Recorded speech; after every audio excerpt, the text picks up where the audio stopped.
नंखाय मोजां मोननानै सोगाबलांबाय नों आंखौ सना। मानो नों गसंना बाथ्रा बुंदों बेयाव जिरायफै। गोबाव समजों दिनैसो लोगो मोनफिनदों बिनि थाखाय गोजोन्थों। मा आंहा कि महर गैयामोन नामा? गायसुलि हायदे जेब्लायबो बारसे बिबारा दुंनाय सान्दुङाव गेवलां महरै थाबाय थानो हाया आदा। सानसे सिरिलांखायो। बाह जोबोद मोजां बाथ्रा। सिख्लाफोरनि गोसोनि रावा। माखौ आदा बुं?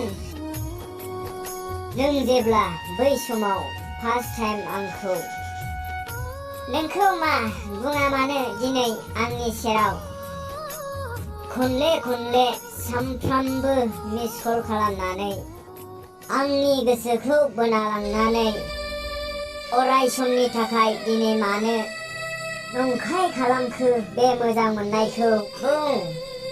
दलरसे बिलोनि एम्बुआ एखे रोखोमनि गाबा आदा।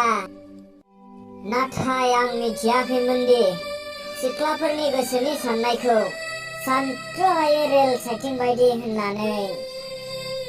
नंगौ आदा बेफोरखौ रावबो मिथिनो हाखायाबो।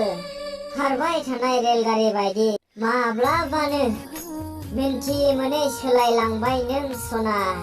आंनि मोजां मोननायखौ साइथिं नागारना नों गुबुन साइथिंजों बेरायलांनाय बायदि। नंगौ आदा नाथाय दिनै नोंबो नोंनि लामाजों थांदो। दे जागोन होनब्लालाय आंबो आंनि लामाजोंनो थांसिगोन। सुखु दुखुआ जेब्लायबो सुबुंजोंनो दंखायो। नंखाय बियो जेब्लायबो सिख्लाफोरनि गोसोनि राव। अन्थानि आं मिथिबायदि नोंबा सोर आंबा सोर बे बुहुमाव। हे इसोर बाय। Hey there. Subscribe to my channel. And also press this bell icon. So you never miss any new updates, cause whenever we upload new video you will get a notification on your phone.